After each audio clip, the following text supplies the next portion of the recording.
नमस्कार, India at 9 में मैं कादम्बिनी शर्मा हूं आपके साथ। इस वक्त की बड़ी खबर, बीजेपी ने उपराष्ट्रपति पद का उम्मीदवार तय कर लिया है। 71 साल के जगदीप धनखड़ को उपराष्ट्रपति पद का उम्मीदवार बनाया गया है। वो अभी पश्चिम बंगाल के राज्यपाल हैं। आज बीजेपी की अहम बैठक में ये फैसला हुआ है।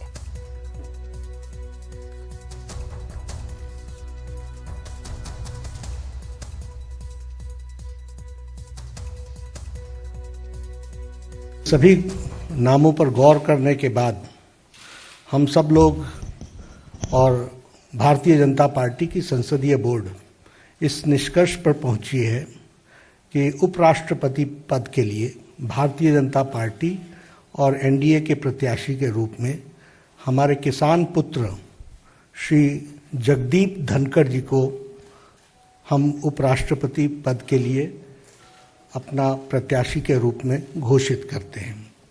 हम सब लोग जानते हैं कि जगदीप धनखड़ जी, श्री जगदीप धनखड़ जी ये वेस्ट बंगाल के अभी गवर्नर हैं और लगभग 3 दशक तक सार्वजनिक जीवन में इन्होंने काम किया है।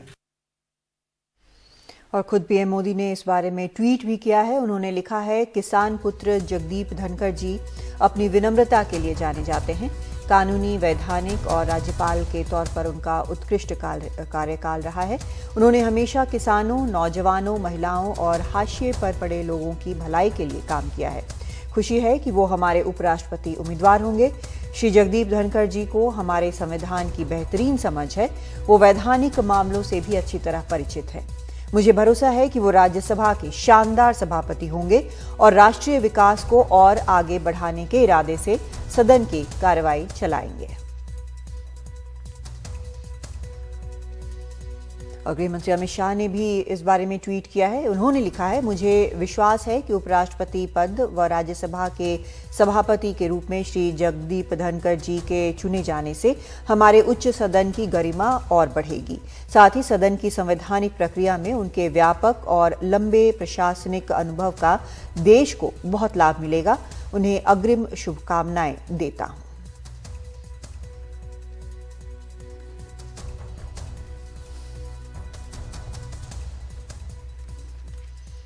और इस पर और जानकारी के लिए सीधा रुख करते हैं हमारे वरिष्ठ सहयोगी अखिलेश शर्मा का। अखिलेश, जो नाम निकल कर आया है जगदीप धनखड़ का, और क्या कुछ कारण हो सकते हैं, क्योंकि कई नाम शुरू में चल रहे थे उपराष्ट्रपति पद के लिए? बिल्कुल कादम्बिनी, और जैसा कि होता आया है पिछले 8 साल में, जिनका नाम चलता है उनका होता नहीं है और जिनका होता है उनका नाम कभी चलता नहीं है। तो ये आज यही हुआ है। जगदीप धनखड़, जो कि एक चौंकाने वाला नाम बीजेपी ने निकाला है, सबके सामने रखा है और इसके पीछे बीजेपी सूत्रों ने कई कारण बताए। पहली बात तो ये है कि किसान आंदोलन जिस तरह चला, उसके चलते जिस तरह से बीजेपी को नुकसान हुआ, और साथ ही बीजेपी को यह भी लगा कि पश्चिमी उत्तर प्रदेश में आंदोलन के बावजूद जाटों ने सपोर्ट दिया था और अब राजस्थान का अगले साल विधानसभा का चुनाव होना है, तो इस लिहाज से एक जाट को उपराष्ट्रपति बनाने का फैसला बीजेपी ने किया है, क्योंकि उत्तरी भारत में जाट वोट काफी एक अहम भूमिका निभाते हैं। दूसरा कारण ये है, बीजेपी का ये मानना है कि जिस तरह से पश्चिम बंगाल में राज्यपाल के तौर पर उन्होंने ममता बनर्जी जैसी फायर ब्रांड नेता के साथ 2-2 हाथ किए, करीब करीब हर मुद्दे पर उनका टकराव रहा और हर मुद्दे पर उन्होंने जो भी केंद्र सरकार की ओर से कहा गया, बीजेपी की ओर से कहा गया, वो उन्होंने बखूबी निभाया और यही कारण है कि इसका इनाम भी उन्हें उपराष्ट्रपति बनाकर के पार्टी दे रही है। तीसरा यह है कि किसान पुत्र के रूप में उन्हें पेश कर दिया गया है। चाहे जेपी नड्डा हो या प्रधानमंत्री हो, उन्होंने किसान पुत्र कहकर जगदीप धनखड़ को संबोधित किया है और जाहिर सी बात है कि इसके पीछे कारण यही है कि जो 3 कृषि कानून थे, उसके चलते जो किसानों में नाराजगी थी, उसको दूर करने के लिए, किसानों को एक बड़ा संदेश देने के लिए किया गया है। और चौथा ये भी है कि ओबीसी वर्ग, चूंकि राजस्थान में जाट जो है वो ओबीसी वर्ग में आते हैं और इसलिए ये बीजेपी संदेश देने में कामयाब रही है कि राष्ट्रपति, उपराष्ट्रपति जैसे 2 महत्वपूर्ण संवैधानिक पदों पर पहली बार कोई ओबीसी जो है वो विराजमान होने जा रहा है। और अब कुछ दिनों के बाद ये तस्वीर बनेगी कि भारत के राष्ट्रपति आदिवासी महिला होंगी, उपराष्ट्रपति ओबीसी होंगे और प्रधानमंत्री भी ओबीसी होंगे। तो इस लिहाज से बीजेपी 2024 के लोकसभा चुनाव के लिए भी अपना जो रणनीति उसको अंतिम रूप देती हुई दिखाई दे रही है इन तीनों ही पदों के जरिए। और साथ ही साथ जैसा मैंने कहा कि राजस्थान में अगले साल चुनाव है, तो इस लिहाज से वहां पर भी ये काफी महत्वपूर्ण संदेश जाता है। खुद धनखड़ के बारे में अगर हम बात करें, वो जनता दल और कांग्रेस होते हुए बीजेपी में आए हैं। करीब 30 साल का उनका करियर है। एक बार केंद्र में मंत्री रह चुके हैं, झुंझुनू के वो रहने वाले हैं, वहां से लोकसभा के सांसद भी रह चुके हैं, किशनगढ़ से वो विधायक भी रह चुके हैं। इस तरह उनका एक बड़ा अनुभव है। वकील रहे हैं, सुप्रीम कोर्ट में सीनियर एडवोकेट के रूप में उन्होंने बड़ी भूमिका निभाई है, राजस्थान बार एसोसिएशन में उन्होंने बड़ी भूमिका निभाई है। तो इस लिहाज से संवैधानिक जो मामले हैं उनके वो जानकार है, और इसलिए उम्मीद है बीजेपी को कि उन्हें उपराष्ट्रपति बनाने से, चूंकि वो पदेन राज्यसभा का सभापति होता है, तो इस लिहाज से राज्यसभा जो कि ऊपरी सदन है उसकी कार्यवाही को भी वो सुचारूपूर्ण ढंग से चला पाएंगे। बहुत शुक्रिया आपका अखिलेश इस पूरी जानकारी के लिए। तो कई अहम वजहें हैं और ऐलान जो है वो हो चुका है कई नामों के चलने के बाद। अब आखिर जगदीप धनखड़ को उपराष्ट्रपति पद का उम्मीदवार यहाँ बीजेपी ने बनाया है।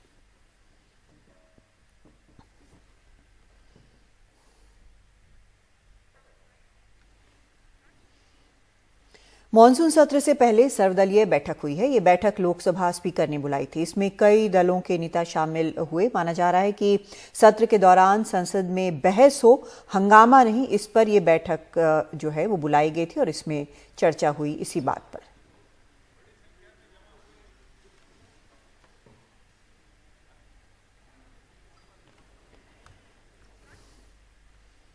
प्रधानमंत्री नरेंद्र मोदी ने कहा है कि रेवड़ी कल्चर देश के विकास के लिए घातक है। उन्होंने कहा कि इससे देश के युवाओं को सावधान रहना होगा।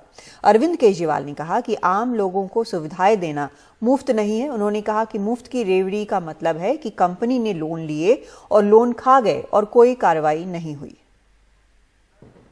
ये रेवड़ी कल्चर देश के विकास के लिए बहुत घातक है। इस रेवड़ी कल्चर से देश के लोगों को और खास करके मेरे युवाओं को बहुत सावधान रहने की जरूरत है। रेवड़ी कल्चर वाले कभी आपके लिए नए एक्सप्रेसवे नहीं बनाएंगे, नए एयरपोर्ट या डिफेंस कॉरिडोर नहीं बनवाएंगे। रेवड़ी कल्चर वालों को लगता है कि जनता जनार्दन को मुफ्त की रेवड़ी बांटकर उन्हें खरीद लेंगे। हमें मिलकर उनकी सोच को हराना है। मैं बताता हूं आपको फ्री की रेवड़ी क्या होती है, और मैं बताता हूं आपको इस देश में फ्री की रेवड़ी कौन बांट रहा है। एक कंपनी है बहुत बड़ी, उस कंपनी ने लोन लिया कई बैंकों से, खा गए वो लोन, बैंक दिवालिया हो गए, और उस कंपनी ने एक राजनीतिक पार्टी को चंदा दे दिया, कुछ चंद करोड़ रुपए का, और उस कंपनी के खिलाफ सरकार ने कोई एक्शन नहीं लिया। ये फ्री की रेवड़ी है। जब आप अपने दोस्तों के हजारों हजारों करोड़ रुपए के लोन फ्री में माफ कर देते हैं, ये फ्री की रेवड़ी है। जब आप विदेशों की यात्रा में जाते हैं और विदेशों की यात्रा के बहाने आप अपने चंद दोस्तों के लिए वहां ठेके लेते हैं विदेशी सरकारों से, ये फ्री की रेवड़ी है। आज देश में दो किस्म की राजनीति चल रही है, एक ईमानदार राजनीति, एक भ्रष्टाचारी राजनीति। आम आदमी पार्टी राष्ट्रपति चुनाव में विपक्ष के साझा उम्मीदवार यशवंत सिन्हा को समर्थन देगी। आम आदमी पार्टी के राज्यसभा सांसद संजय सिंह ने ये घोषणा की। कहा कि द्रौपदी मुर्मू के प्रति हमारा आदर है, लेकिन हम यशवंत सिन्हा जी को समर्थन देंगे। आम आदमी पार्टी की पॉलिटिकल अफेयर्स कमेटी की बैठक के बाद ये फैसला किया गया। माननीय मुख्यमंत्री अरविंद केजरीवाल जी के अध्यक्षता में पार्टी की पॉलिटिकल अफेयर्स कमेटी की मीटिंग हुई और एक मत से पॉलिटिकल अफेयर्स कमेटी ने पार्टी के राष्ट्रीय अध्यक्ष अरविंद केजरीवाल जी ने तय किया है कि इस चुनाव में महामहिम राष्ट्रपति पद के लिए जो चुनाव हो रहा है, उस चुनाव में हम लोग विपक्ष के उम्मीदवार यशवंत सिन्हा जी का समर्थन करेंगे। हम द्रौपदी मुर्मू जी जो राष्ट्रपति पद की उम्मीदवार है उनका भी सम्मान करते हैं, लेकिन चुनाव में हम लोग विपक्ष के उम्मीदवार यशवंत सिन्हा जी को सपोर्ट करेंगे। गुजरात पुलिस की एसआईटी ने शुक्रवार को अहमदाबाद के सेशंस कोर्ट में एक हलफनामा दाखिल किया, जिसमें सनसनीखेज आरोप लगाए गए। कहा गया कि गुजरात दंगों के बाद गुजरात सरकार को अस्थिर करने के लिए तत्कालीन मुख्यमंत्री नरेंद्र मोदी को बदनाम करने के लिए कांग्रेस नेता अहमद पटेल के इशारे पर साजिश रची गई। कांग्रेस पार्टी ने सभी आरोपों को खारिज किया है। सामाजिक कार्यकर्ता तीस्ता सीतलवाड़ की जमानत पर सुनवाई के दौरान ये हलफनामा गुजरात पुलिस की एसआईटी ने दाखिल किया।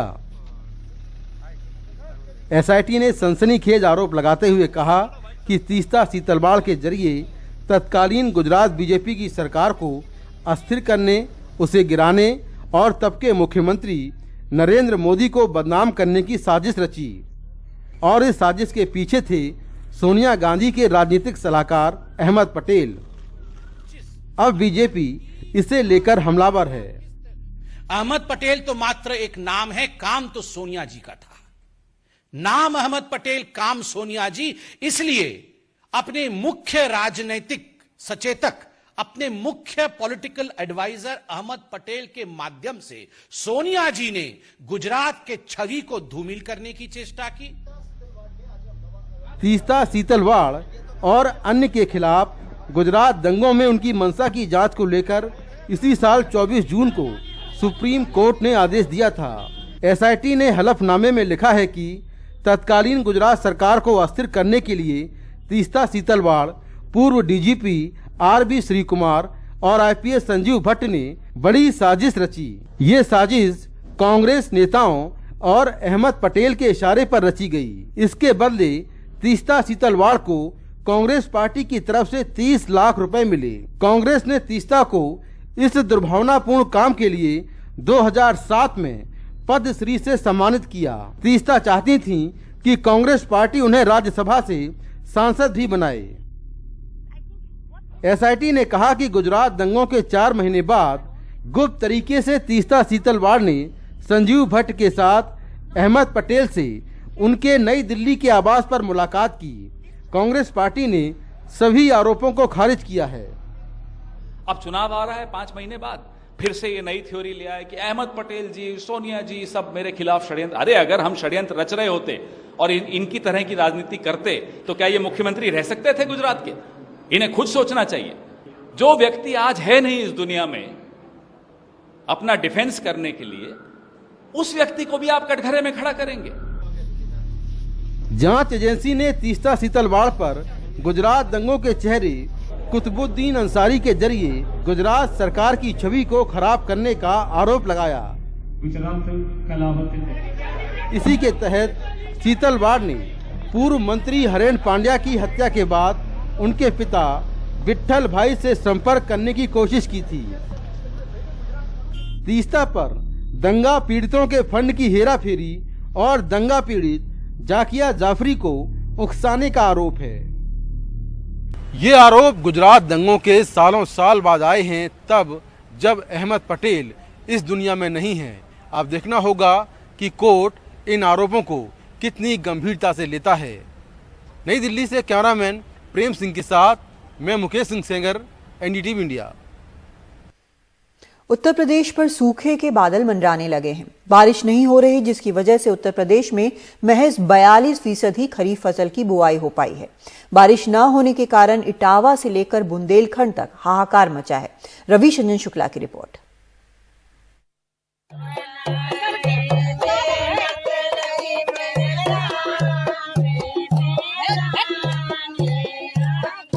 इटावा में जसवंत नगर की महिलाएं बारिश के लिए सूखे खेत में सांकेतिक तौर पर हल चला रही हैं। मानसून के इस मौसम में इन खेतों में पानी होना चाहिए, लेकिन आज यहां धूल उड़ रही है। इसीलिए अब पूजा अर्चना करके बारिश होने की प्रार्थना की जा रही है।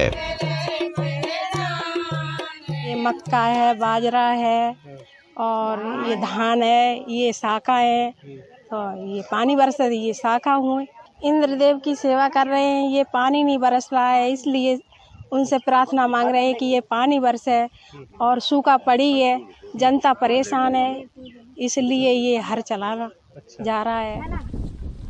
इटावा ही नहीं, यहाँ से करीब 300 किलोमीटर दूर प्रयाग के किसान भी सूखे से परेशान हैं। मुन्नी देवी और भुल्लर जैसे किसानों ने ट्यूबवेल के पानी से किसी तरह धान की रोपाई तो कर ली, लेकिन बारिश न होने से धान की फसल पर सूखे के बादल मंडरा रहे हैं। धान की फसल को इस मौसम में लगातार पानी चाहिए और छोटे किसानों के लिए ट्यूबवेल से लगातार सिंचाई करना संभव नहीं है।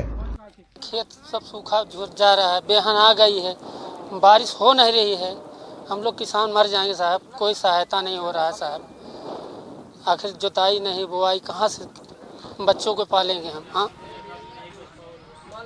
बेहन धान की छोड़ दिया, जो घर का पैसा वो भी लगा दिए, उसके बाद अब कोई सहारा नहीं है, केवल खेती का अलावा।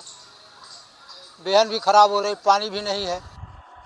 प्रयाग ही नहीं, यहाँ करीब 200 किलोमीटर दूर झांसी, जालौन, महोबा और हमीरपुर जैसे जिलों में खेत बंजर हो रहे हैं और नहरें सूखी पड़ी हैं। यहाँ सूखे के चलते किसान मूंगफली उगाने के बजाय अब बीज वापस बेच रहे हैं।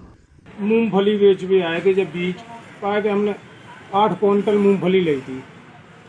अब साहब 8 क्विंटल में कोई फरवाई सब करवाओ, अब करवाने के बाद जब 5 क्विंटल निकली, कही के चलो भैया पानी को इंतजार करो, पानी नहीं बरसो, थोड़ी बहुत बहती सुबह जमीन नहीं जमी, पानी नहीं बरसो भैया, जब बीजी बेच के लाने ले आए। अब चलते हैं उत्तर प्रदेश की राजधानी लखनऊ, जहां सूखे के आसार ने सरकार को भी बैठक करने पर मजबूर कर दिया है।